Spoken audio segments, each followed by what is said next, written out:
Welcome to the program. I'm Jeff Schechtman. It is an accepted axiom of modern life that disruptive change is all around us. Almost every aspect of our lives has felt some or all of this change. It's equally true that what were once the traditional institutions of government and public policy that moderated and even sometimes democratized that change no longer exist. This, too, is part of the disruption. In this process, there have been winners and losers, just as there have been during every great social and scientific upheaval, the last perhaps being the Industrial Revolution over a century ago. This time, however, partly because of the nature of change, the speed of communication, the complexity of technology, globalism, and overall distrust, the consequences have been even more profound. It's all led to a large measure of social upheaval, anger, and fear that we see today. Perhaps the progenitors of change have been too young or too naive to understand the consequences of their action, and those that did understand have been too blinded by greed. It's a combination that has shaken the country to its very core and which made Trump possible. We're going to talk about this today with my guest, Giridharadas. He was a foreign correspondent and columnist for the New York Times. He's also written for The Atlantic, The New Republic, and The New Yorker. He's an Aspen Institute Fellow and political analyst for MSNBC. He teaches journalism at NYU and has received numerous awards and honors. It is my pleasure to welcome Giridharadas to talk about his new book, Winners Take All, The Elite Charade of Changing the World. Anand, thanks so much for joining us here on Radio Who, What, Why. It's great to be back with you. It's been 7 years and I've missed you. Well, it's great to have you here. And certainly a lot has happened since. Two of the things that have happened, and I think arguably two of the underlying premises of Winners Take All, is that we have, first of all, outsourced change in some fundamental ways. And we have outsourced it to millionaires and billionaires, and that we have also outsourced philanthropy and problem solving to the private sector. And that these two things have had, while well-meaning, a kind of corrosive effect. Talk about that first. You know, I often think about what has happened between kind of wealthy corporations and individuals, government, and the rest of us with the following story. Imagine, you got a hen house. Okay, we are the hen. Jeff, you and I are the hen house. We are just hens in the hen house. Just people trying to go about their lives, the American people. The hen house had a guard for a very long time. And that was the government.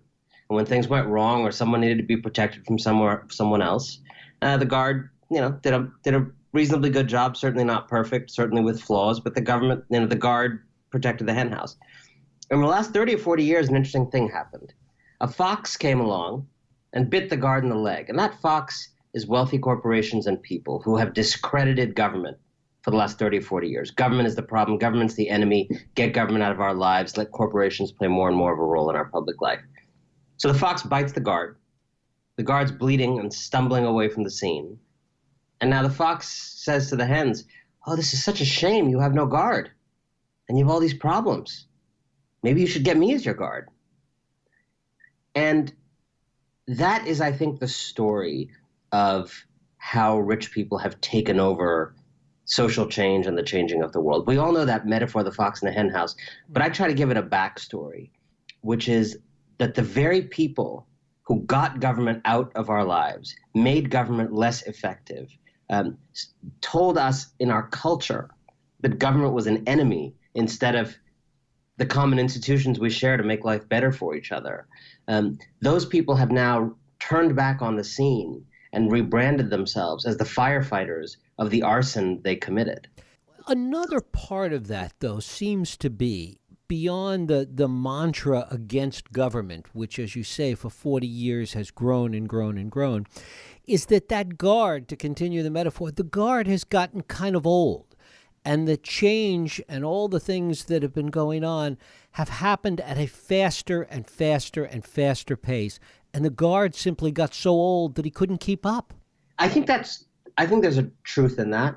But I would say, given that this period has been the period of austerity and pulling back and underfunding government, it's hard to blame government for falling behind and not being able to keep up with the changes of the modern world when we've been assaulting and beating and kicking it the whole time. Now, that said, I think you are right that even if we had not been bludgeoning government, this has been a brutal and head-spinning 30 or 40 years.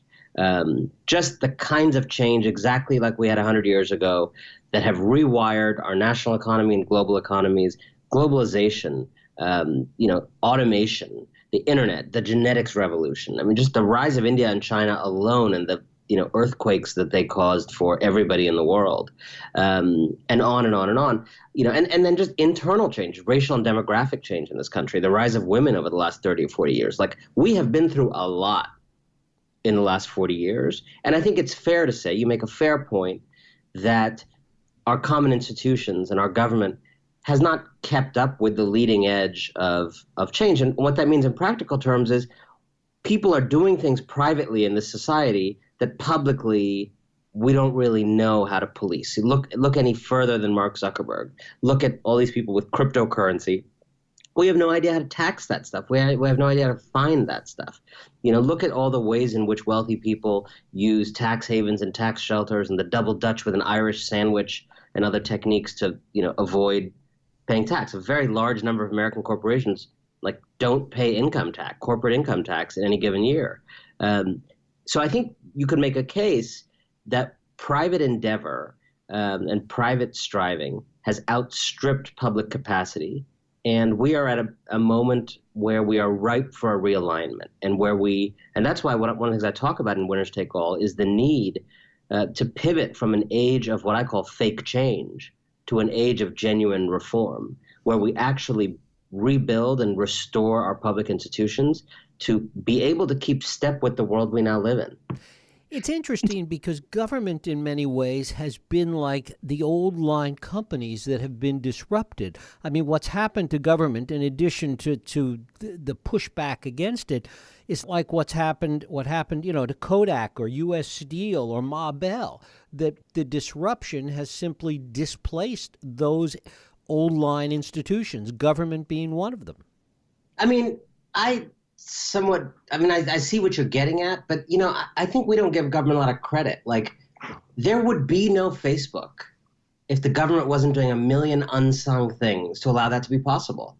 Like, do you understand how good the courts need to be and how confident people need to be in contract enforcement and how well the SEC needs to work and just how good, the fact that these companies don't have to worry about people going underground and cutting their fiber in the middle of the night.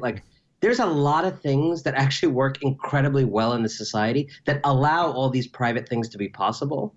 And what seems really ungrateful is when these private endeavors behave like prodigal children who kind of grow up and have no gratitude for what was done and what is being done every day. That's not dramatic or flashy or exciting, but that is the chassis on top of which a Goldman Sachs or a Facebook or any of these other things sits. In many ways, it's kind of an age-old battle between government and capitalism that we're seeing play out. Yes, but here's how I frame it. I think democracy and capitalism, or government and capitalism, is a healthy adversarial relationship. Okay? When you go to a courtroom and you have an adversarial proceeding, hopefully you're not trying to kill the other person. You're having an adversarial proceeding in a court, and the idea is you try to get to some place that's the optimal solution. And in different eras of our history, those two elements of democracy and capitalism have worked relatively more successfully together and relatively less successfully together. And I think what happened in the last 30, 40 years is forces in the business world, and some people trace it to the Powell memo by Lewis Powell when he was an advocate for business before he went on the Supreme Court. But there was this move within the business world to depart from that tradition of what Jacob Hacker and others call the mixed economy, where you have thriving capitalism built on a foundation of a thriving democracy, and to actually start to develop a relationship of mutually assured destruction with democracy. And government suddenly was recast as not being the platform on which healthy and laudable private endeavor happened, it became the enemy of healthy and laudable private endeavor. And you see that turn. I mean, the way Eisenhower talked about government was just very different than the way, Ronald Reagan talked about it. Mm-hmm. And by the time you get to a Bill Clinton, you see that even in the Democratic Party, there had been a passive absorption, almost as secondhand smoke, of the idea that government's not awful in the case of a Democrat like Bill Clinton, but to be roused as infrequently as possible. And I think part of what I wanted to understand in reporting this book over the last 3 years is, how is it that rich people have come to believe that they are the saviors from an age of inequality that they are also the architects of? It also goes to the fundamental idea of what the changes have been, dramatic as they've been, in science and in technology and in society in general. All of these changes have been pushed in many ways by individuals, by companies, and it's a question of who actually is in charge of that change, who's responsible for it, where did that change come from? And there was a time when it came from government, and it even came from mass movements. That's changed as well.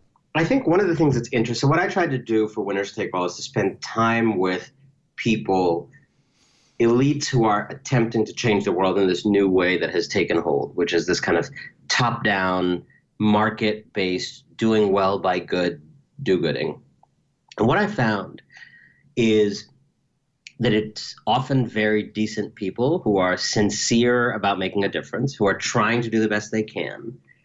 But when people of privilege and of means step into the work of change, they change, and they redefine it. And it's not always conscious, but the winners of our age redefine change in ways that are unthreatening to them. Okay, so on every issue that you and I could riff about here, you could imagine a thoroughgoing change that might be threatening to the winner's interests. And you could imagine a light facsimile of change that would go easier on them. Okay, so let's take the issue of empowering women. Now, in theory, a lot of people, and certainly almost all do-gooding elites, would tell you that they're in favor of empowering women. Let's absolutely do that, right? But if you look at the evidence is that the thing that really empowers women in other countries, many European countries, is family policies. Maternity leave, is family leave, is childcare tax credits or universal daycare, things that actually, at a universal level, make it easier for everybody to play all their roles in a family and as a worker or whatever. Now, as you know, that's going to be expensive for the winners of our time. That's the kind of thing that costs billions and billions of dollars, right? So what the winners do when they kind of take over change and shape the discourse around change, they don't say, well, guess we can't do anything about empowering women. They kind of make a counteroffer. And the counteroffer they make is something that would seem to gesture at empowering women, but would not cost them anything. So something like Lean In and Lean In circles or mentorship gatherings for women become very fashionable and popular. Why? Because it's a way of seeming like you are on the side of empowering women, but it's free for the winners. You're basically telling women to solve the problem of their own, shutting out.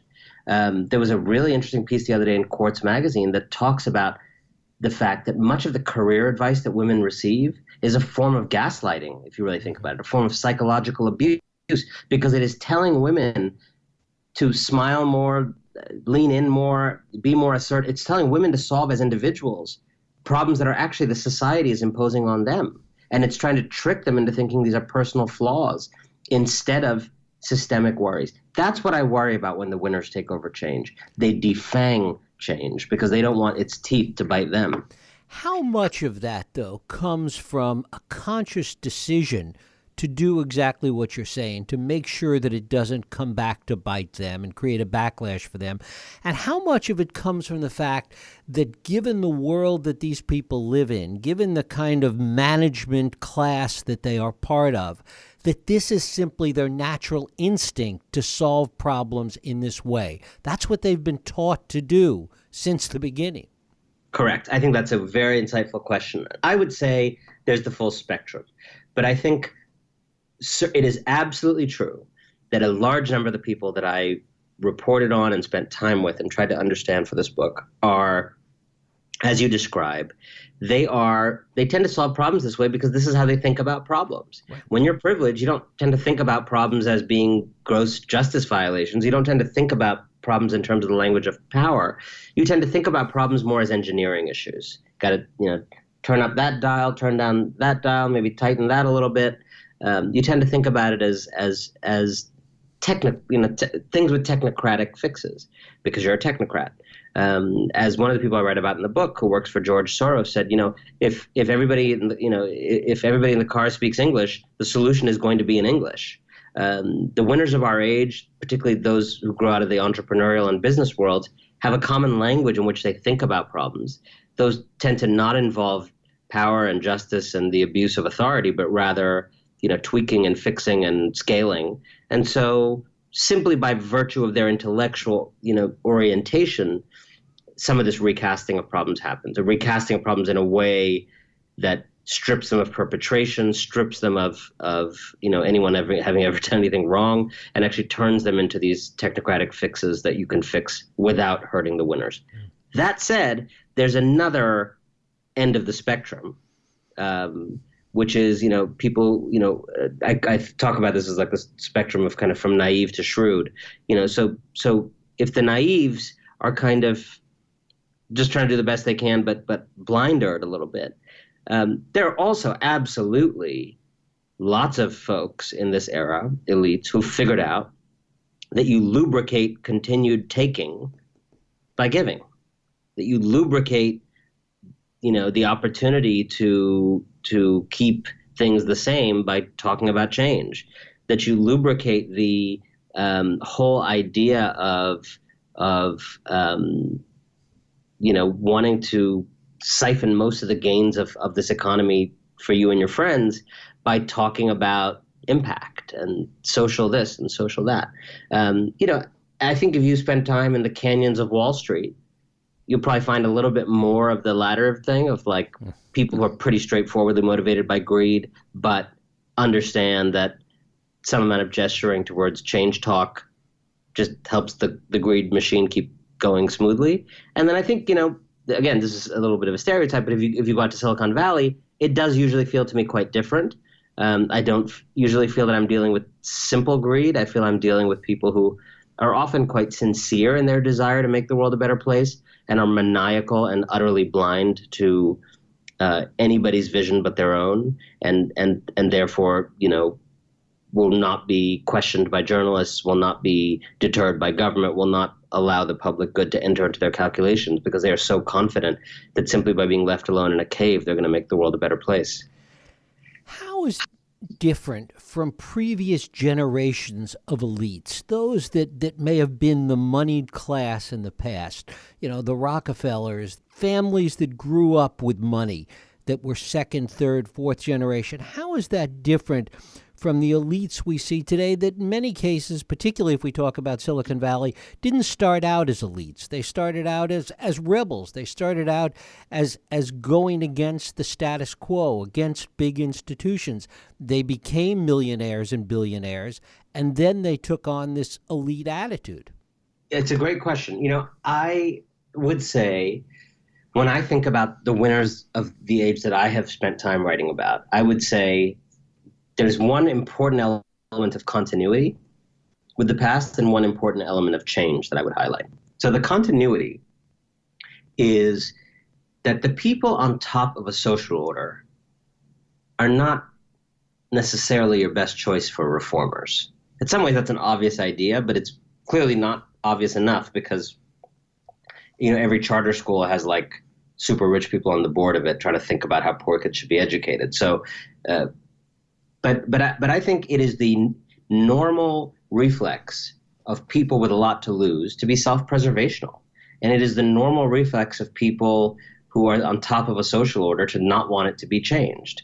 And so in some ways, the argument I'm making is these people aren't special. They're normal rich people, and that's fine, like power to them. But we should not be endowing them or imagining in them some special power to fight for others, because they're just rich people protecting themselves, which is what rich people do. If you think about, I don't know if you watch a show, but Downton Abbey, that world of like, kind of feudal landed gentry in England, right? Or any number of other period movies you can think about. Those aren't bad people. Like the Lord and Lady Grantham figure, like they aren't bad people. They're very nice people. They're not ungenerous. Whenever you'd have an episode where like a serf on the edge of the manor who rents the land or has the land and farms the land would have a problem, like they would help out or they'd be understanding or they'd let them, whatever. They were nice people. They were generous, right?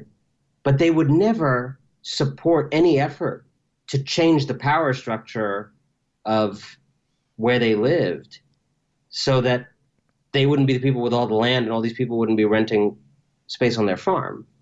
In other words, they were willing to help people in any way possible, except by risking the entire social order that kept them being Lord and Lady Grantham. All I am saying in this book is that that's a normal reflex for rich people, and we should not necessarily we shouldn't at all trust rich people to be the revolutionaries against a social order that is everything they value.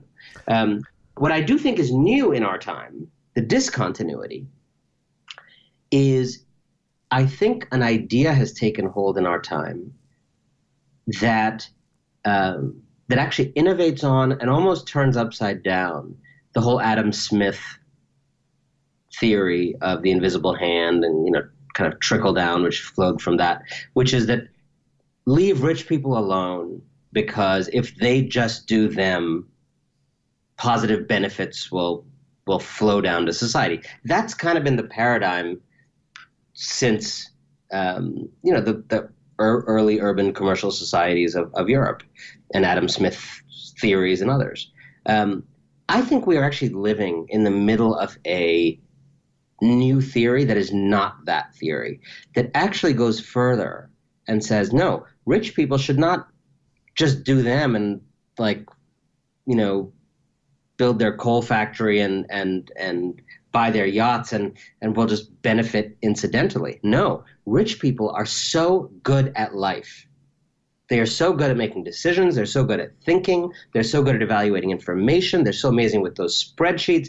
Their PowerPoint skills are so top-notch that they should actually assume control of the reform of the world, right? So you have this book a few years ago, in 2008, 10 years ago, right as the financial crisis was gathering steam, called Philanthrocapitalism, like how the rich can save the world. And I write in the book, a lot of people would be forgiven that month for thinking the rich were ruining the world. But this book made a case.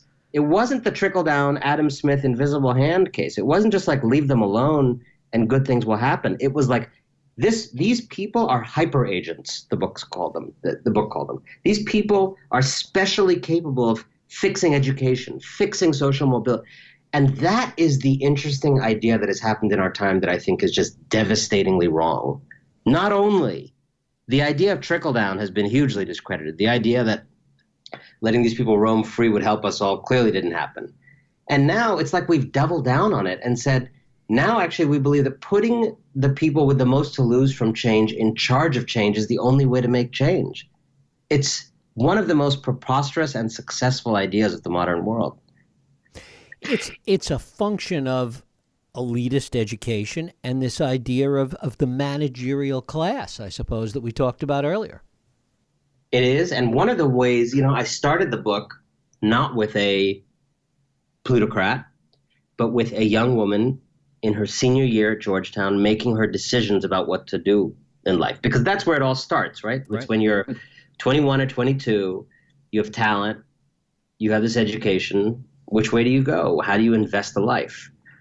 And I talked about how this woman, like so many young people today that I meet on campuses, that I'm sure you meet, want to change the world, want to make a difference. That's a really dominant striving in their imagination.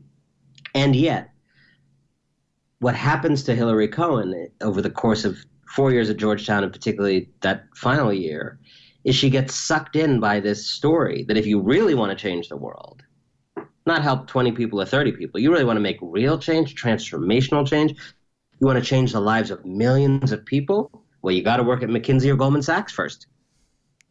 And some of your listeners may think, that's the craziest thing I've ever heard. But this idea has totally dominated and come to dominate the campus culture and the recruitment culture and the internship culture on many elite college campuses, such that Hillary Cohen eventually felt like if she didn't go to a place like Goldman or McKinsey, she did an internship at Goldman, and eventually she went to work at McKinsey. If she felt that if she didn't do that, she would almost be shortchanging these people she wanted to help in her life down the road because she wouldn't have the chops to help them.